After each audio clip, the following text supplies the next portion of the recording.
The Bible Study Podcast, episode 92. Today, the Bible Study Podcast looks at the 4th chapter of the book of Hebrews.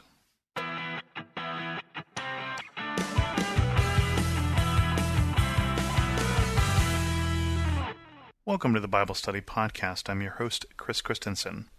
Let's jump right in. Therefore, since the promise of entering his rest still stands, let us be careful that none of you be found to have fallen short of it.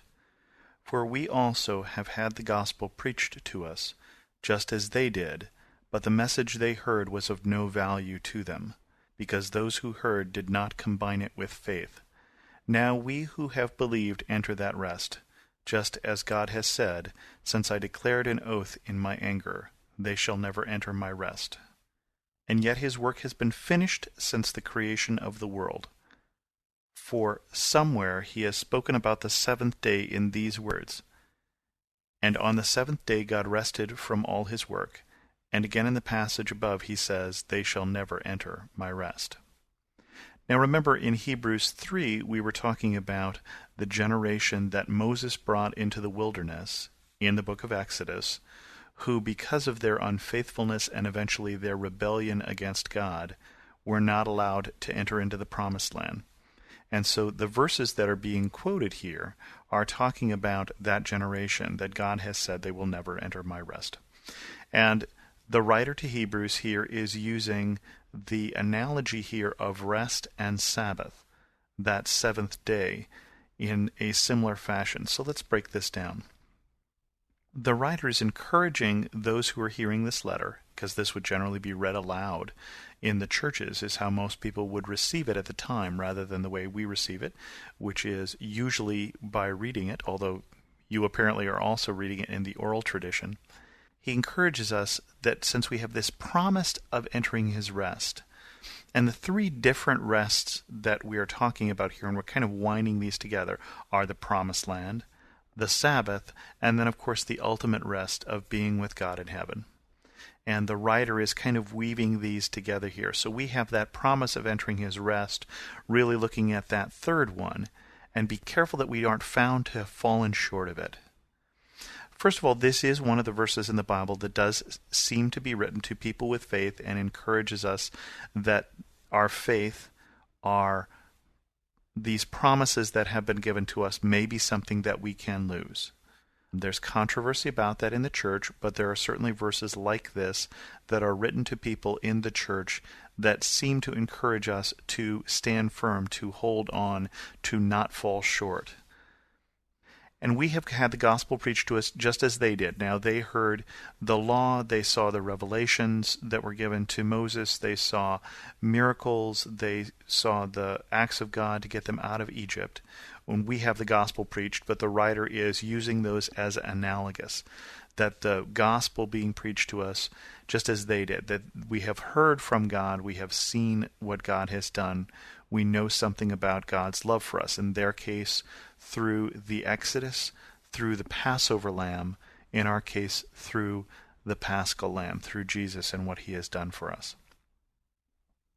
But the message they heard was of no value to them, because they'd heard it but did not combine it with faith.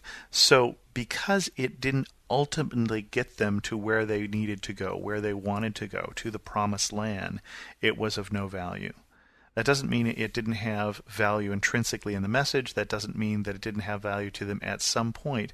But ultimately, it had no value to them because they were brought out of Egypt but couldn't go anywhere else. They were stuck because they lacked the faith time and time again to believe in God and enter the rest that he had prepared for them.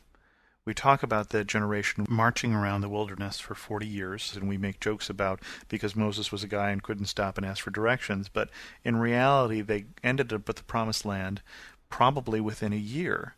They walked to the mountain of God, received the 10 Commandments and the law, and were there for a while, and then basically marched on to the promised land in a relatively straight line. But it was their lack of faith that kept them wandering in the desert of sin, which is what that desert is in Sinai.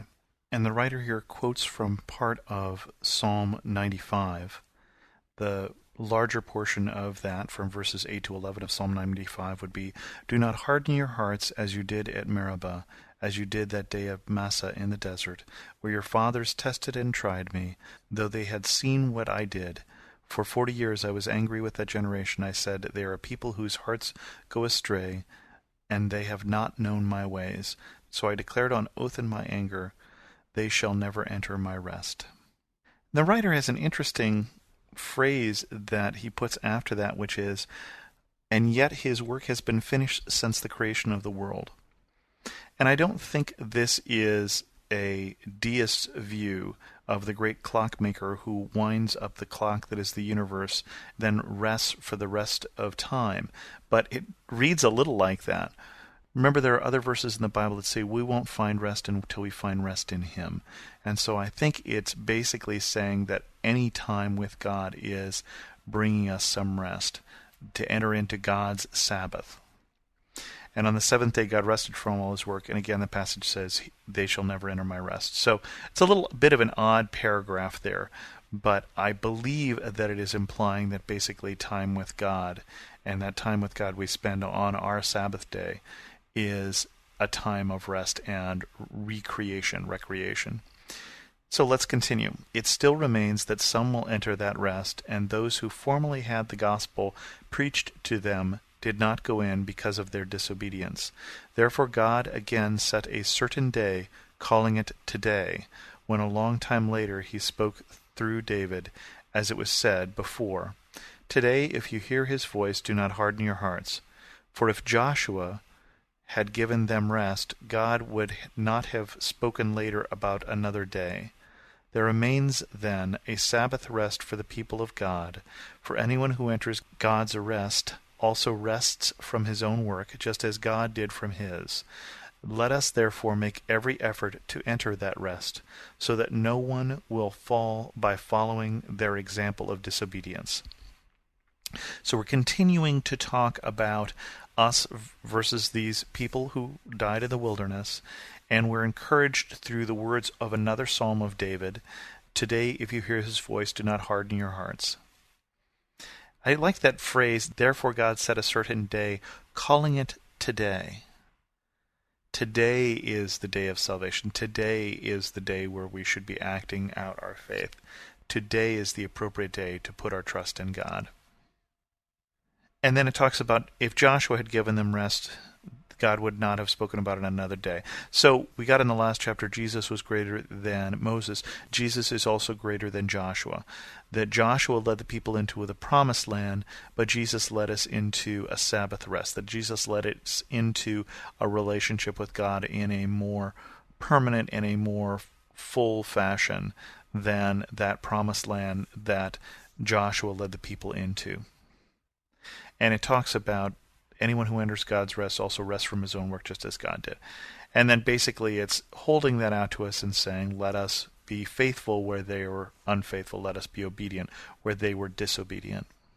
For the word of God is living and active, sharper than any double-edged sword. It penetrates even to dividing soul and spirit, joints and marrow. It judges the thoughts and attitudes of the heart. Nothing in all creation is hidden from God's sight. Everything is uncovered and laid bare before the eyes of Him to whom we must give account. That's actually a bit scary. I think that's a frightening thought, that everything that we do, everything that we think, is known to God, and will be made public, I think, in the last day and the day of judgment. That's a very sobering thought to me. I think I'm a pretty nice guy, but if you knew my thought life, you would know that I'm imperfect.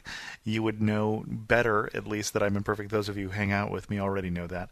And just this thought that the Word of God is living and active, sharper, it penetrates into dividing soul and spirit, joints and marrow.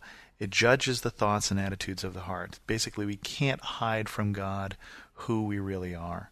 God understands what we do. He understands what we think. He understands what we do in private. He understands our motives for what we do in a way that leaves us bare. There's nothing we can hide from Him. And then the chapter closes with this paragraph. Therefore, since we have a great high priest who has gone through the heavens, Jesus, the Son of God, let us hold firmly to the faith we profess. For we do not have a high priest who is unable to sympathize with our weaknesses, but we have one who has been tempted in every way, just as we are, yet was without sin. Let us then approach the throne of grace with confidence, so that we may receive mercy and find grace to help us in our time of need. That's a much better note to end on than that previous paragraph. I'm glad that those who put in the chapter marks decide that this would go in the same chapter. Basically, this says, Jesus also was tempted. Although he didn't sin, he understood temptation.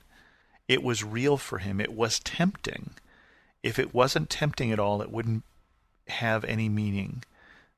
And so this says he understood temptation and yet did not stumble, yet he did not give in.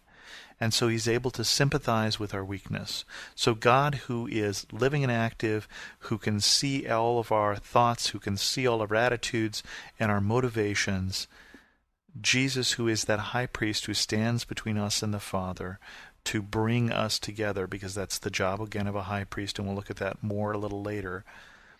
He sympathizes with our weakness, and therefore let us approach the throne of grace with confidence to receive grace and mercy. Again, grace, that unwarranted favor from God, the things that God gives us that we don't deserve, and mercy, that punishment that we avoid even though we deserve punishment.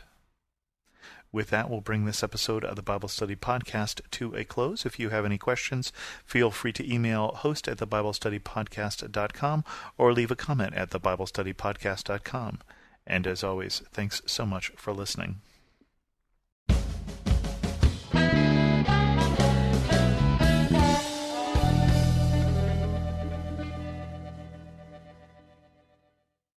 For some of us, personal finances aren't just personal.